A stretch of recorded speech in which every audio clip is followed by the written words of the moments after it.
In this video, I want to tell you about a game whose title is not so easy to pronounce for somebody like me who's not a native speaker of English. We're gonna look for some help online. The name is called Herbaceous. that one. So it's a game about herbs, kind of, sort of. It could be about anything. It is a very simple game. It is pretty abstract. There is a theme there, but probably the theme could be reinvented, changed without really changing gameplay all that much. It is allegedly about planting herbs in your private garden, in a community garden, then transferring them to your personal pots. They get around your house or something. As I said, is fairly abstract, but at least the theme, although only represented by the mechanics to a certain extent, the theme has given the publisher the opportunity to give us some really nice art. There is some illustrations here of plants, and because of the theme, it's all about plants and growing. There's a certain new agey thing almost. The theme is potentially very soothing. The look of the game is very soothing, very relaxing, almost zen, which is weird when you consider that the game is actually very confrontational. It's not a war game that you're going to attack other people with artillery, but there are just many ways of annoying the heck out of other people, getting in their way, ruining their plans, etc., etc. Now, let's take a closer look at Herbaceous. this one.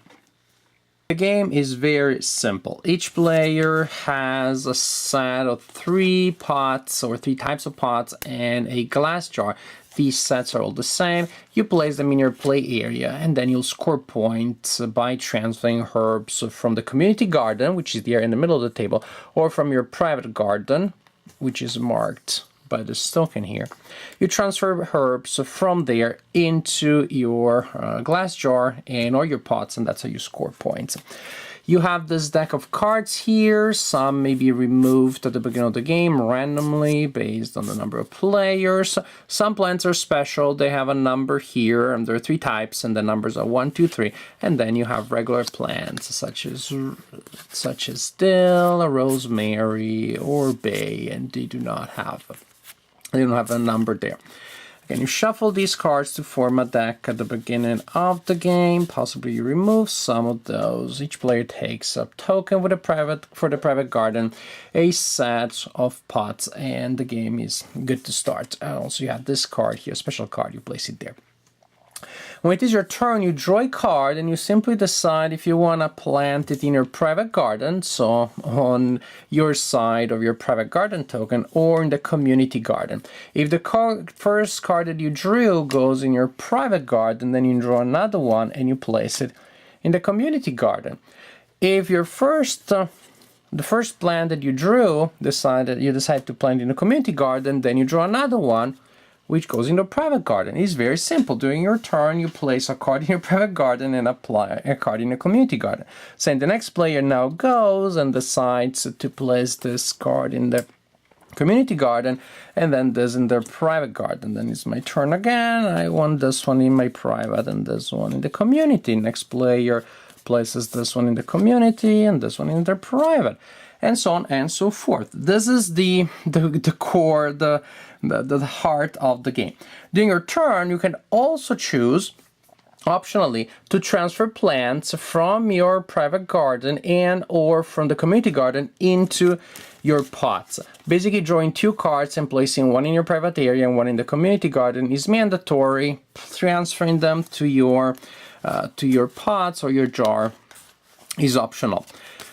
The special cards, the ones with a number, can only go in the glass jar, but you can also place other plants here. It's completely free. They can be different, they can be the same, but again, the special ones can only go here.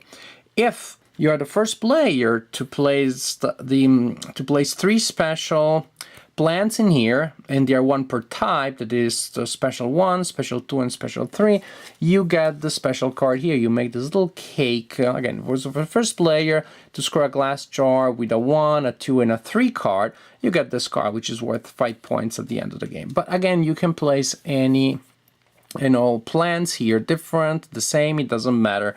You can place only up to 3. Incidentally, the number of cards that you have in that container at the end of the game also indicates the number of points that you have. If I have 3 plants, 3 cards in my glass jar, at the end of the game, I score 6 points. See, the line there tells you how many cards and how many points the number of cards is worth. And basically, each pot has different ways to score, different ways in which you can organize cards in there. For example, in this pot here, you can only place cards all at the same type. Suppose that this is the situation on the table, and I'm looking for more dill to give you a dill-based example. Of course, when you're looking for a card, you're not gonna find it. Just save your life, even if your life depended on it. Suppose that this is the situation in the game. It's my turn and I decide to collect the dill and to plant it into my pot. When you collect herbs, you can collect a set of cards from your private area and or from the community garden. I decide to spend my planting action to place cards into my pot, the one that collects cards all the same. I place them there, and I can do that action basically to plant herbs from the 2 gardens into my pot only once per game per pot. So once these cards are in there, this pot here is locked. I cannot use it anymore. In fact, we simply flip it face down as a reminder that nothing can be done with that again. So this pot takes a set of cards that are all the same. This other pot here takes a set of cards that are different from one another, and this one takes pairs. You can have up to 12 cards, that is 6 pairs, each pair, well, formed by 2 cards of the same type, but each pair must be different from the other ones. So, for example, now I get all the deal, typical. For example, if I decide to use my plant action and I am using this one, I could take this pair, dill, tarragon, lavender, I put it there, I put it under that pot, I flip it face down as a reminder, and at the end of the game this pot will be worth 12 points because I have 6 cards, 3 pairs. So as you can see, the more cards I'm able to put in a pot, that is the larger the set that I place in that pot. And remember, you can only place one set per pot per game. The larger the sets, the more points I score. We continue like this until the deck is depleted. And even then we continue for as long as players are able to transfer plants from the community garden and their private garden into their pots. And at the end of the game, we check how many cards we have in each pot, and for each pot we score the corresponding number of points. The player that collected this card gets 5 extra points, and at that point the player that has the highest number of points is the winner of the game. I really like this game, much more than I expected I would from reading the rules. I wasn't sure that there was going to be enough meat in here, or enough like veggie burgers, I guess, given the theme. But actually there is enough in here to make this a very nice, very interesting filler. One that is so simple from the point of view of the rules that you could easily play with children as long as you don't care about them crying and yelling and feeling bad about themselves. Because this game is confrontational, it is mean. Again, looking at the art, there's the community garden is about working together to, put together a community thing. We're getting stronger as a community. We're sharing the space, etc., etc. I don't know if that was the idea to pass that message, because the mechanics definitely do not encourage you to do that. Actually, they encourage you to raid as much as possible from the community garden and save from your private garden. It is the opposite of cooperation. It is the opposite of a healthy sense of community. It is a game that encourages you to be a freeloader. I'm gonna contribute as least as possible as I can to the community garden, and I'm going to take as much as possible as I can. Also because at the end of the game you get extra points, I don't think I mentioned this in the main video, based on how many cards you still have in your private garden. So the more you saved, the more you were able to exploit other people's contribution to the community garden. the better off you are. Again, that doesn't make for a very educational game about ecology or cooperation or community, but it makes for a pretty fun and even tense game. There is almost it feels like a push your luck element, but it's really sort of like push your confidence or push your greed. Because of course, once the cards are there in the community garden, and you don't want to take them yet because you want to wait for another round to come around and more cards to be there. It's not really like when you're rolling dice and pushing your luck. I am hoping that the nice set that it's almost there will be complete by the time the game comes back to me.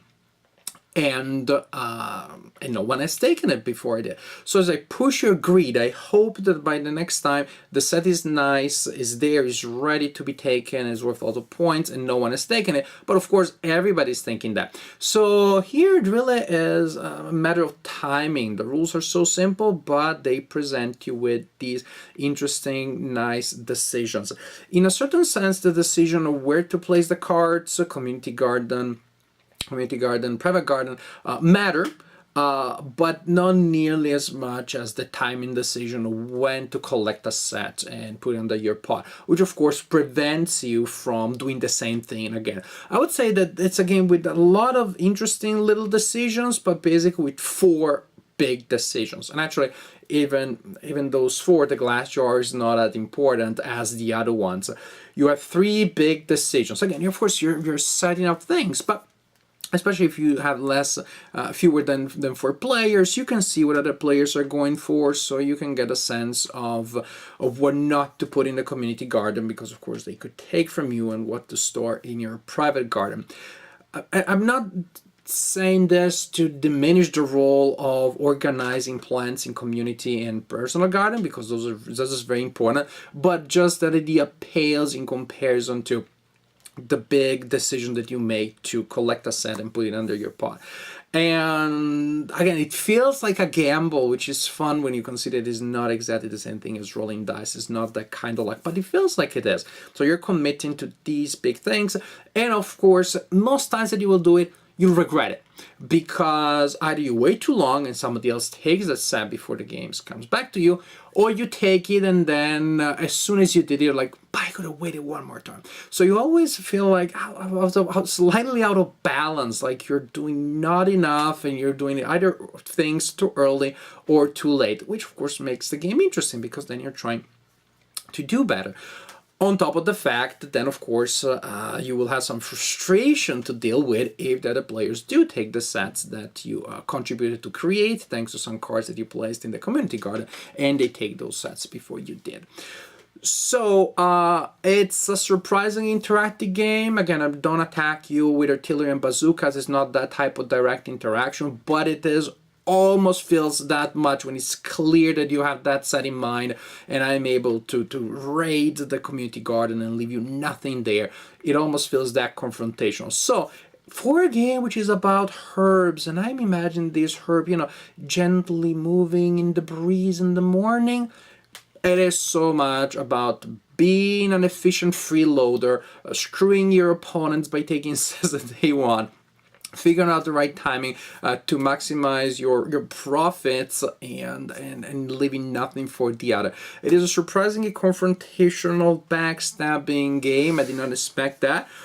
But I also remember, did not expect the game to be so fun. So it's a good thing. If you like this kind of game, if you don't fear confrontation, again, this is maybe misleading. Probably didn't expect, I did not expect the game to be this confrontational. But it's all about leaving useless stuff to other people and maximizing what you have. I did not expect to be the game this confrontational, but I also did not expect it to be this fun and entertaining. I expected a nice little filler, but to me there is more here. It still has the complexity and the length of a filler, but the decisions that you make, precisely because they're few but momentous, they really are, they're important. There is tension about it, there is excitement about it, and someone was like, no, just by 1 card you scored 12 points and I scored like 1 point because that's all I'm left with. So it's a game that has much more tension and interaction than I expected, and as a result, it wasn't just something, oh, I was playing as I was thinking about this stuff. Oh, no, you have to pay attention, but it's rewarding to do so. So it felt engrossing in a manner that I did not expect from such a simple filler-like game.